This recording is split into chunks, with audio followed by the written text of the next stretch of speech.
Pearl Harbor Payback by John Wukowitz, President Franklin D. Roosevelt sat in his White House study, an aging leader suddenly appearing older and wearier. Only moments before, the Secretary of the Navy, Frank Knox, had informed him that much of the Pacific Fleet stationed in Hawaii now rested on Pearl Harbor's bottom. Carrier aircraft from Japan had executed a devastating surprise blow to the United States military. Doubt and disbelief blanketed Roosevelt's face. The Secretary of Labor, Francis Perkins, could see the anger and dismay. It was obvious to me that Roosevelt was having a dreadful time just accepting the idea that the Navy could be caught unawares, she recalled. The leader who had lifted the nation's morale in the bleakest days of the Depression quickly rallied. With fire in his eyes and determination ringing in his words, Roosevelt vowed to gather the remaining forces and fight on until America's factories could produce the weapons needed for the United States to emerge victorious from the conflict. As he wrote British Prime Minister Winston Churchill, "We must constantly look forward to the next moves that need to be made to hit the enemy." He wanted one of those moves to target the Japanese homeland. Roosevelt believed that such a strike would not only inflict a stunning blow to the enemy, but would also boost American morale at a time when it most needed a lift. Almost daily, Roosevelt prodded his top military leaders into finding some way to take the war directly to the Japanese. He had his answer by January 10, 1942. Captain Francis S. Lowe, a member of the staff of Admiral Ernest J. King, the Commander-in-Chief of the United States Fleet, mentioned the revolutionary idea to King of bombing Japan by launching bombers from aircraft carriers. As he took off from a Norfolk, Virginia airfield, he explained, "I saw the outline of a carrier deck painted on an airfield, which is used to give our pilots practice taking off from a short distance. I saw some Army twin-engine planes making bombing passes at this simulated carrier deck at the same time." Lowe put the two ideas together and rushed to King's office once he landed in Washington, District of Columbia. He knew that bombers possessed the required range that fighters did not, and if carriers could take them close enough, they might be able to lift off and bomb Tokyo. By late January, a tentative plan had been drawn up, and the head of the Army Air Corps, General Henry H. Hap Arnold, called to his office the man he had selected to organize the operation. Lieutenant Colonel James Doolittle's place in aviation history had already been assured by the time World War II erupted. A veteran test pilot, Doolittle established numerous flight records in the 1920s, including becoming the first pilot to cross North America in less than 24 hours. Arnold often sought his counsel in aviation matters, and he now asked the veteran pilot, "Jim, what airplane do we have that can take off in 500 feet, carry a 2,000-pound bomb load, and fly 2,000 miles with a full crew?" As Doolittle thought, Arnold added that the aircraft should be able to take off in a space only 75 feet wide. Doolittle responded that only one such plane existed, the North American B-25 Mitchell medium bomber. Arnold then divulged the details of the mission he wanted planned. Army bombers would take off from aircraft carriers, bomb Japan, then fly onto airfields held by friendly Chinese forces under the command of General Chiang Kai-shek. He stressed that Doolittle was too valuable in Washington for him to actually lead the operation, but he wanted Doolittle to supervise its planning. Doolittle agreed and left to begin piecing together the mission. Thousands of miles from Washington, District of Columbia, Admiral William F. Halsey walked into a room at the Pacific Fleet's headquarters in Hawaii for a meeting with Rear Admiral Donald B. Duncan. Duncan informed Halsey of the daring Doolittle operation and asked if Halsey felt the plan could work. The aggressive carrier leader, known for never shrinking from any challenge, agreed it might be possible, but added, "They will need a lot of luck." He then agreed to take the bombers within range and launch them against the enemy. Halsey subsequently met with Doolittle to discuss the mission. They agreed that Halsey would transport the Army bombers to within 400 miles of Japan unless discovered before reaching that takeoff point. In that event, they would launch for an attack if they were still within range of Tokyo and had enough fuel to later ditch at sea. If they were discovered outside the range of attack, the bombers would be flown to either Midway or Hawaii, or if not in range of any land bases, be shoved overboard so the carrier Hornet's flight deck could be used by its complement of fighters. Doolittle realized how important this mission could be to the war effort. Japan had never been assaulted by a foreign invader, and Tokyo assured its citizens that they had little to worry about concerning an attack on the homeland. A successful bombing raid over Japan would demolish the myth of invincibility that comforted the Japanese. At the same time, the mission would energize an American public too accustomed to military disaster. Doolittle wrote, "America had never seen darker days. Americans badly needed a morale boost.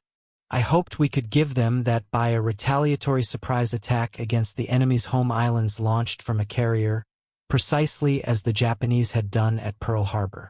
Preparing for their mission, a bomber crew loads 50 caliber machine gun ammunition aboard the carrier Hornet. On March 3, 1942, Doolittle met with close to 140 pilots and crew members at Eglin Field in Florida. The men had volunteered to train with Doolittle even without knowing the details of the mission, and Doolittle could not divulge much more. He explained that the mission for which they had volunteered will be the most dangerous thing any of you have ever done. Any man can drop out and nothing will ever be said about it.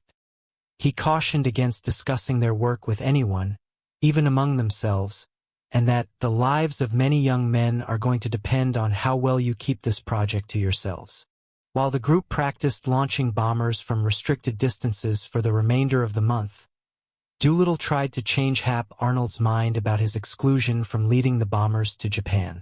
Doolittle was supervising the most exciting United States mission yet to come out of the war, and he was not about to be pushed to the sidelines after training.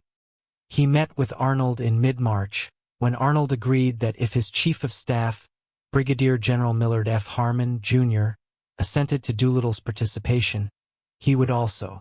Arnold never intended to permit Doolittle to go along and only answered in this manner to get him off his back. He planned to communicate over a squawk box with his Chief of Staff and tell him not to give the flyer permission before Doolittle walked down to his office, but Doolittle sensed what Arnold was doing. He raced over to Harmon's office before Arnold had a chance to call, told Harmon that Arnold said it was all right for him to go on the mission as long as Harmon thought it was fine, and received permission. As Doolittle left, he heard Arnold's angry voice over the squawk box admonishing his Chief of Staff. Back at Eglin, Doolittle's crews solved a few minor problems that arose. Some worried over the absence of tail guns in the bombers, which would hand enemy fighters an easy avenue of attack. One pilot suggested they install in each tail 2 broomsticks painted black, figuring that from a distance the mock guns would appear real. To increase the plane's range, mechanics added 3 extra fuel tanks, including a 60-gallon tank that replaced the bottom gun turret mechanism and a collapsible 160-gallon tank placed in the crawlway. Doolittle had difficulty solving another issue. Civilian mechanics worked far too leisurely to suit the officer, but he could not tell them why they had to increase the pace of their efforts because of the mission's top-secret status. Doolittle contacted Arnold and said, "I would appreciate it if you would light a fire under these people. They are treating this whole project as routine, and that will not get the job done." A single telephone call had the desired results. On March 23, Doolittle announced the names of the 80 members selected for the 16 bombers. Each aircraft carried a pilot, co-pilot, bombardier, navigator, and gunner. He thanked those not chosen and cautioned them against mentioning their work to anyone at home. To those remaining, he explained that they would soon be aboard a carrier and on their way, but he could not yet let them in on the mission's details. Doolittle and his crew posed prior to takeoff on the famed raid. Left to right, Navigator Lieutenant Henry A. Potter, Pilot Doolittle, Bombardier Sergeant Fred A. Bramer, co-pilot Lieutenant Richard E. Cole, and Gunner Sergeant Paul J. Leonard. On April 2nd, Hornet departed from Alameda Air Station near San Francisco, accompanied by 2 cruisers, 4 destroyers, and 1 oiler. Gleaming on her decks, in plain view of civilian spectators along the shoreline, stood the 16 B-25 bombers to be used for the mission. They were being ferried, so military authorities explained to the press, to Hawaii. The aircraft so packed the carrier's deck that the tail of the last bomber protruded over the stern of the ship. Once safely aboard and away from shore, Doolittle gathered his men and divulged the complete details. As the excited crew members listened, Doolittle explained that the 16 bombers, led by himself in the first plane, would approach Japan over a 50-mile wide front and blast targets in Tokyo, Nagoya, Osaka, and Kobe. They would then fly on to Chinese airfields alerted to receive them. Doolittle ended his talk by giving each man another opportunity to drop out of the dangerous operation, which everyone hastily declined. As Doolittle met with his men, the commander of the task force shuttling the bombers to the Pacific announced the purpose of their excursion to his naval personnel. Doolittle recalled, "Cheers could be heard all over the ship. Navy seamen and officers realized they were finally getting a crack at the enemy right in the heart of his homeland." The first half of the trip across the Pacific proved uneventful. Doolittle had to correct some of his crew members one day when he overheard them talking about bombing the Japanese emperor's palace. He emphatically warned against hitting either the palace, residential areas, hospitals, schools, and other non-military targets. "There is nothing that would unite the Japanese nation more than to bomb the emperor's home," he asserted. Otherwise, Doolittle liked what he saw about the men. The few spare crew members who had been brought along in case of illness or injury to the others repeatedly tried to convince those going to trade places with them, but they received no takers. Doolittle sensed an urgency in the young men's looks and actions, a determination to make this mission count. As they steamed toward Hawaii, another task force headed out of Pearl Harbor to take up escort duty with Doolittle. Commanded by Halsey, Task Force 16's 2 heavy cruisers, 4 destroyers, and 1 oiler flanked the aircraft carrier Enterprise. The unit was to rendezvous with Hornet and Task Force 18 and escort them to the launching point. The 2 forces merged off Hawaii on April 13th and set course for Tokyo. Doolittle's men attended lectures on such items as sanitation and meteorology, practiced shooting at kites, honed their navigation skills with the Hornet's navigator, and played card games. To enjoy the best odds for success, the ships had to arrive at the launching point 400 miles off Japan's coast without being detected. However, signs indicated the enemy may have picked up traces of the plan by April 16th. On that day, some of Halsey's men monitored a Tokyo radio broadcast scoffing at a British news story that 3 American bombers had dropped bombs on Tokyo. "This is a most laughable story," declared the Japanese transmission. "They know it is absolutely impossible for enemy bombers to get within 500 miles of Tokyo. Instead of worrying about such foolish things, the Japanese people are enjoying the fine spring sunshine and the fragrance of cherry blossoms." Doolittle worried that the erroneous report would place Japanese forces on high alert to counter such a possibility. One day later, while still 700 miles from Japan, Enterprise's radar spotted 2 ships 12 miles away. Halsey changed the task force's course and evaded the vessels, but the contact caused concern that they would be discovered long before arriving at the launching point. Later in the day, a search patrol plane sent word that it might have been seen by a small boat below, and shortly afterward lookouts on the Hornet sighted another ship. What they had seen were Japanese ships that formed a picket line established by Japanese Admiral Isoroku Yamamoto 600 to 700 miles out to sea as an early alert network to warn of approaching American forces. Aboard the Nido Maru, Seaman Second Class Nakamura Swakichi awakened the ship's captain, Jisaku Maeda, to inform him, There are two of our beautiful carriers now dead ahead. The captain hurried on deck, looked through binoculars in the direction of the sighting, then said, "Yes, Swakichi, they are beautiful, but they are not ours." More ships appeared when they had sailed only 6 miles farther. Halsey ordered his cruisers to sink the vessels to prevent transmissions to Japan, but they overheard one of the ships sending an alert to Tokyo. All doubt about their existence had now been removed, placing a difficult decision in Halsey's lap.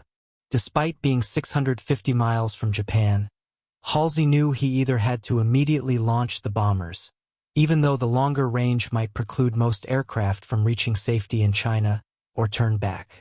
Halsey called Doolittle and ordered the planes into the air on April 18th. Doolittle and his crews rushed about the Hornet to ready their planes for the long trip. Captain Mark A. Mitcher handed Doolittle 5 medals given to different officers by the Japanese government during an earlier voyage to Japan, and asked that they be attached to the bombs and returned. Crewmen scribbled messages in chalk on the bombs stating, "I do not want to set the world on fire, just Tokyo," and "You will get a bang out of this." This photo of the Yokosuka Naval Base was taken from a window in Doolittle's bomber during the raid. Doolittle held a final briefing with his men during which he again asked if anyone wanted out. No one did. One man wondered what to do if shot down, and Doolittle replied, "I do not intend to be taken prisoner. I am 45 years old and have lived a full life. If my plane is crippled beyond any possibility of fighting or escape, I am going to have my crew bail out, and then I am going to dive my B-25 into the best military target I can find. You fellows are all younger and have a long life ahead of you. I do not expect any of the rest of you to do what I intend to do." The 80 men removed pieces of identification, letters, or diaries that linked them to the Hornet in case of capture. After placing them in self-addressed envelopes for mailing at a later date, they grabbed their gear and hurried toward their bombers. Halsey sent a message to the Hornet reading, "Launch planes XTOL. Doolittle and gallant command, good luck and God bless you." As noted, Hollywood director John Ford set up cameras to record the historic moment. Doolittle prepared to be the first off. A stiff wind buffeted his bomber, and seas intermittently stormed over the carrier's ramps. But Doolittle stared with fierce determination at the brief distance separating him from the ship's edge. He knew everyone on deck, as well as his fellow pilots, was watching. If he failed to successfully lift off, the effect could be catastrophic. As he wrote in his memoirs, "If I did not get off successfully, I am sure many thought they would not be able to make it either." At 7:20, Doolittle flashed the thumbs-up signal to the deck launching officer indicating he was ready. Crew members pulled the chocks away from his wheels. Doolittle nudged the throttle forward and waited for the deck to lift upward in the heavy swells, then released his brakes and lurched ahead. He steered the aircraft down the white line that had been painted along the carrier deck so he would not scrape the bridge with his wing, and lifted into the sky with room to spare. Doolittle circled low over the carrier while the crew waved and cheered, then turned toward Tokyo. The other 15 B-25s followed in quick order. Only the final plane experienced any difficulties. As it taxied into position, a member of the Hornet's crew, Seaman Robert W. Wall, slipped and was blown by the preceding plane's blast into the propeller of the 16th aircraft. Other deckhands quickly took him below for medical help. An arm was badly mangled. Wall survived, but the incident rattled the bomber's pilot. Momentarily distracted, the pilot accidentally put his flap control lever in retract instead of neutral. Instead of a smooth takeoff, the plane sputtered forward, lifted off the carrier, then plunged seaward. Witnesses expected the plane to crash, but somehow the pilot regained control barely above sea level, gained altitude, and chased after the others already on their way to Tokyo. The Japanese expected an air attack because of the earlier sightings, but they concluded it could not occur until the next day. The American carriers, they thought, would have to pull within the short range required for fighters, about 300 miles off Japan, and before that time a strong welcoming force under Vice Admiral Nobite Kondo would intercept them. Such a strong conglomeration, 90 fighters, 116 bombers, 2 flying boats, 10 destroyers, 6 heavy cruisers, 5 carriers, and 9 submarines, headed out for a confrontation that, had Halsey continued to even the original 450-mile launching point, he might not have escaped. Had he lost the 2 precious carriers, half the remaining United States carrier power in the Pacific, the war's fortunes could have taken a disastrous turn. The Japanese never located the Americans. They searched for Halsey as he raced back to Pearl Harbor, coming so close a few times that the aircraft registered on the Enterprise's radar, but they never found him. Halsey refrained from sending aircraft against the search planes because he did not want to reveal his position. The American admiral heard one welcome piece of information. Each ship tuned its radios to monitor Tokyo broadcasts, and as they listened to one propagandist praising the nation's navy for keeping enemy forces away from its shores, the sounds of air raid sirens could be clearly detected. Halsey knew that Doolittle had arrived over the target. The American bombers experienced an easier time than expected. A Japanese patrol plane sighted a portion of the squadron, but officials in Tokyo discounted the report. Doolittle flew over the Japanese coast 80 miles north of Tokyo, dropped to treetop level, veered south, and sped toward the capital while Japanese men and women on the ground waved toward what they assumed was a friendly aircraft.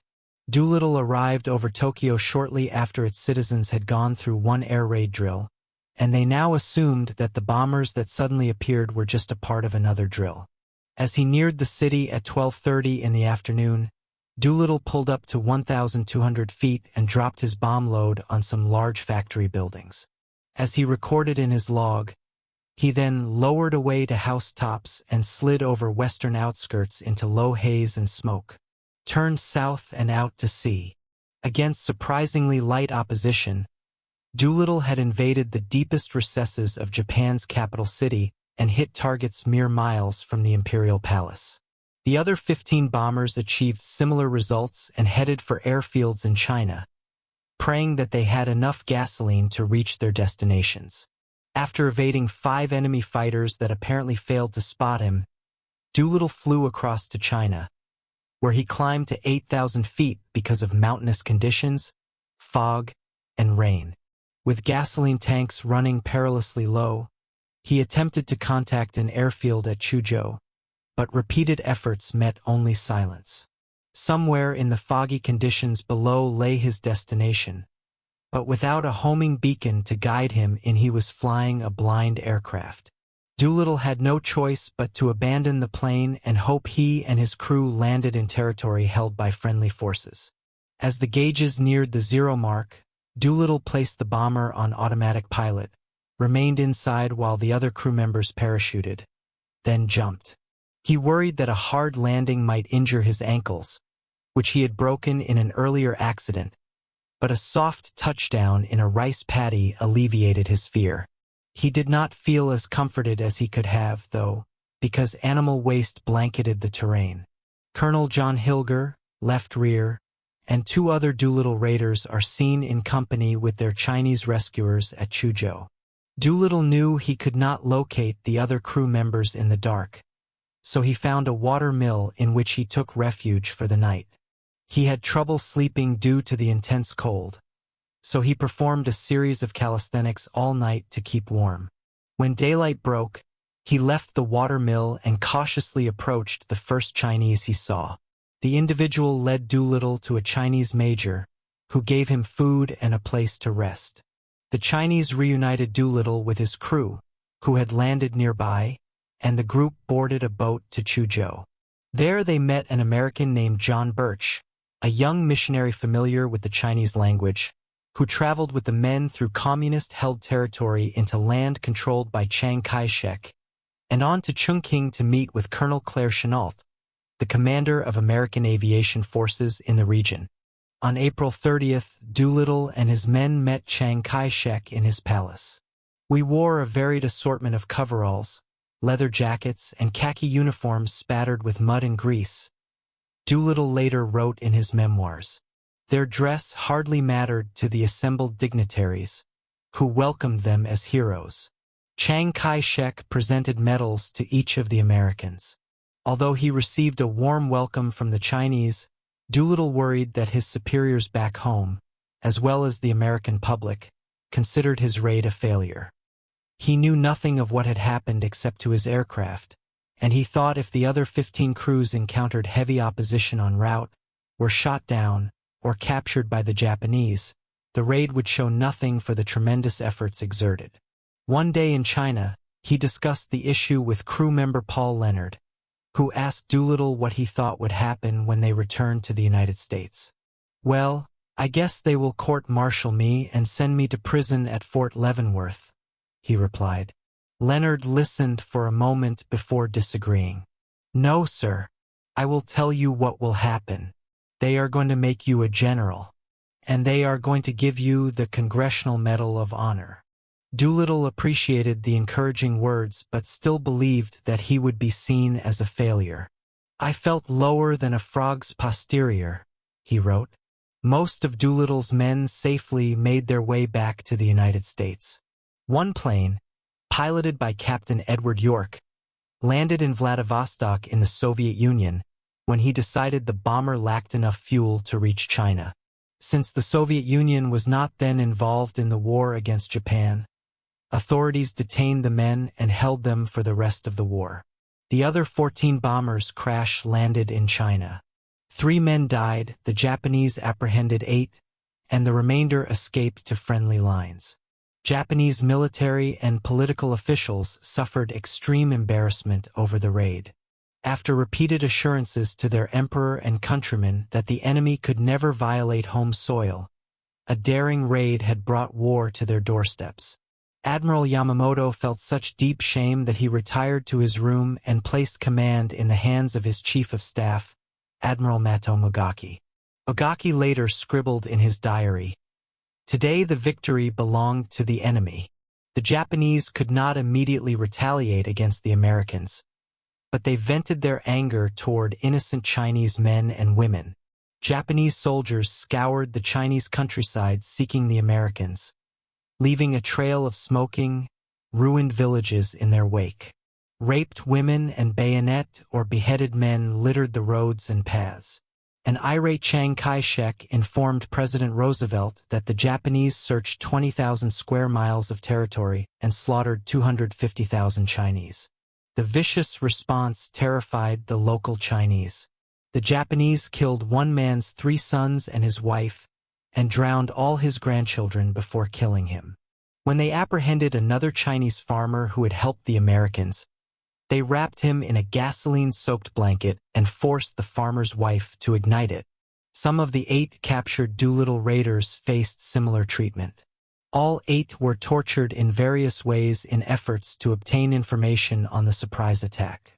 The Japanese placed bamboo poles behind their legs and forced them to squat for hours on the floor. They rammed large amounts of water down their throats, stretched them on the floor, then jumped on their stomachs. Finally, on May 22nd, the 8 relented, gave details of the mission, and signed a document confessing to war crimes.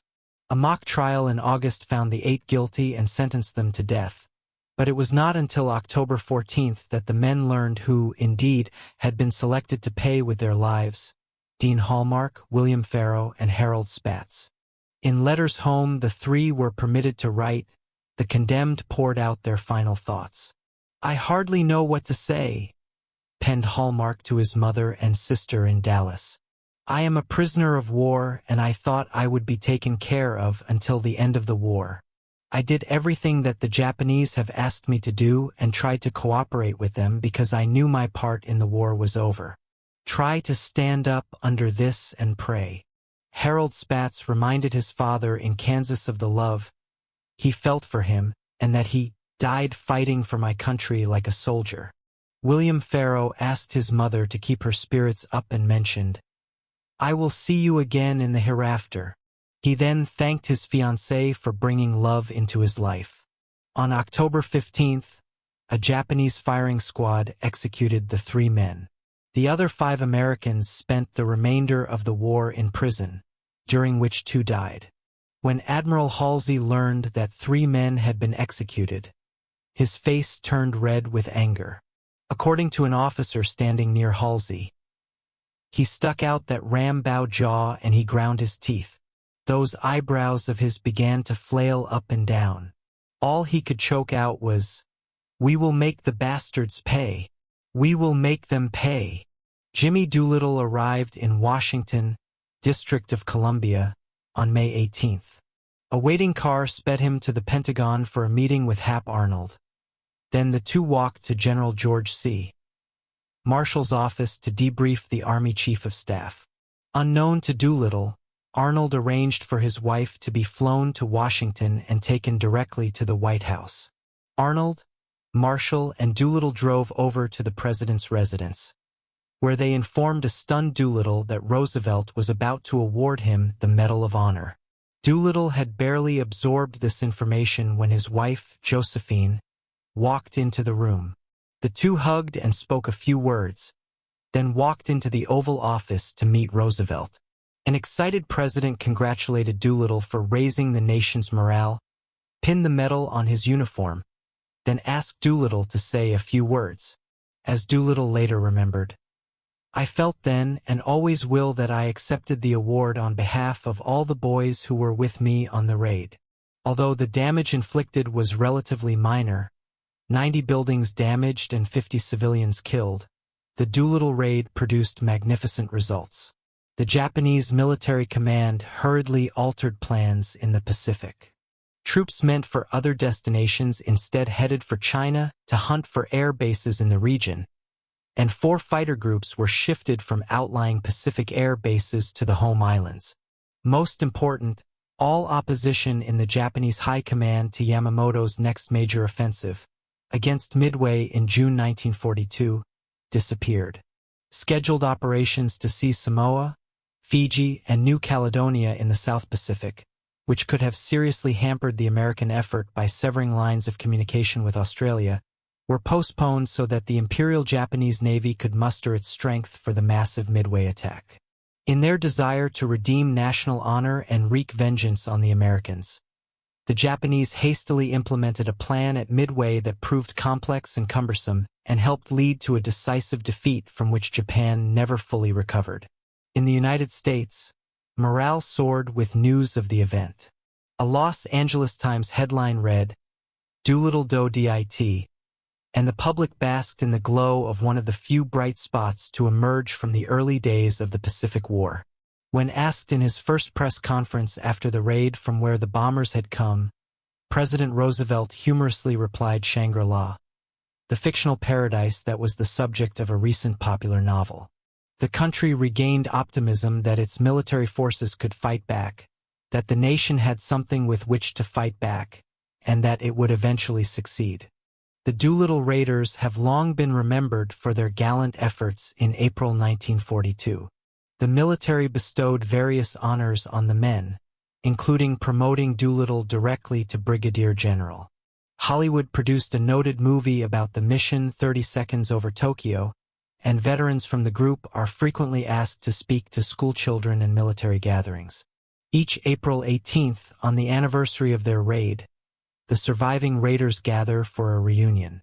Waiting in a room are 80 silver goblets flown in from their trophy case at the Air Force Academy in Colorado Springs, Colorado, each cup bearing the name of one of the 80. The survivors drink a toast to those who have died, then invert the cups of the men who passed away in the past year. Only a handful of men remain. Doolittle died in 1993, and each year the list of those alive dwindles.